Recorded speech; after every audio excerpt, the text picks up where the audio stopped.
ઉચ્છલમાં રાજ્યમંત્રી ડોક્ટર જયરામભાઈ ગામિતના અધ્યક્ષસ્થાને પ્રાકૃતિક કૃષિ પરિસંવાદ વ પ્રદર્શન યોજાયો। તાપી જિલ્લાના ઉચ્છલ તાલુકાના સુમુલ ડેરી સ્થિત કેન્દ્ર સંકુલ ખાતે જિલ્લા કક્ષાના પ્રાકૃતિક કૃષિ પરિસંવાદ વ પ્રદર્શન અને પોષક અનાજ શિબિરમાં ઉપસ્થિત રહી રમત ઉદ્યોગ અને પ્રવાસન રાજ્યમંત્રી ડોક્ટર જયરામભાઈ ગામિતે જણાવ્યું કે પ્રાકૃતિક કૃષિથી જમીનની ફળદ્રુપતા, ઉત્પાદન, વેચાણ, આવક અને બજાર માંગ વધે છે। રાસાયણિક ખેતીના વિકલ્પો તરીકે ઝેરમુક્ત એટલે કે પ્રાકૃતિક ખેતી અપનાવી ખેતી ખર્ચમાં ઘટાડો કરી જમીનની ફળદ્રુપતા વધારી શકાય છે। વધુમાં મંત્રીશ્રીએ ઉમેર્યું કે પ્રાકૃતિક કૃષિથી જમીનની સાથે ઉત્પાદનની સાથે ગુણવત્તા વધે છે, વેચાણ સાથે આવક તો વધે છે, સાથે તેની બજારમાં પણ માંગ વધે છે। રાજ્યમંત્રીએ જણાવ્યું હતું કે સરકાર પ્રાકૃતિક કૃષિને ખાસ મહત્વ આપી રહી છે। રાજ્યપાલ શ્રી આચાર્ય દેવવ્રતજીએ પણ અગાઉ તાપી જિલ્લાની મુલાકાત લઈ ખેડૂતોને માર્ગદર્શન આપ્યું છે।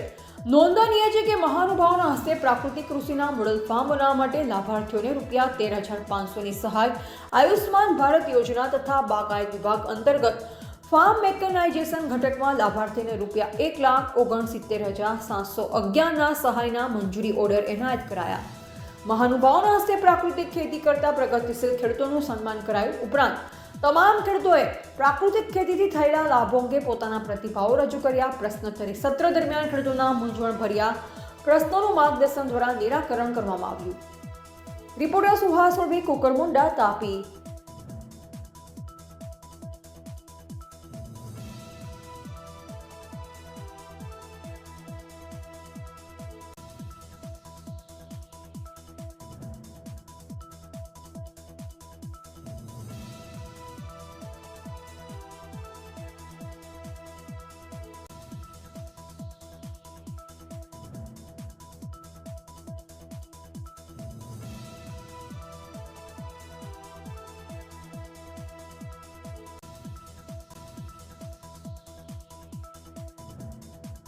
પ્રાકૃતિક ખેતી પરિસંવાદ કાર્યક્રમનું આત્મ પ્રોજેક્ટ દ્વારા આયોજન કરવામાં આવ્યું।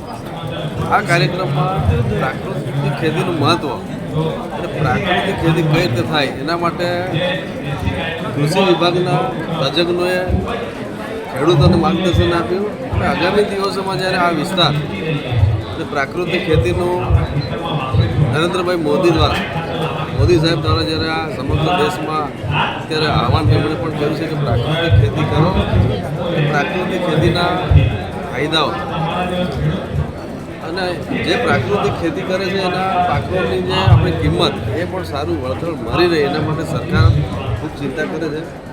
અમારા તાપી જિલ્લાની વાત કરીએ તો આપણા ગુજરાતના રાજ્યપાલ આચાર્ય સાહેબ પણ 4 વખત આ તાલુકામાં આવી ગયા છે, જિલ્લામાં, તાલુકામાં, અને એમના માર્ગદર્શન હેઠળ જે આપણો આત્મ પ્રોજેક્ટ વિભાગ એ લોકોના માર્ગદર્શન હેઠળ અમારા આ વિસ્તારમાં લોકો પ્રાકૃતિક ખેતી પણ કરે છે અને જે પ્રાકૃતિક ખેતી કરીને જે ઉત્પાદન મળે છે એનો સારો એ લોકોને ભાવ પણ મળે છે।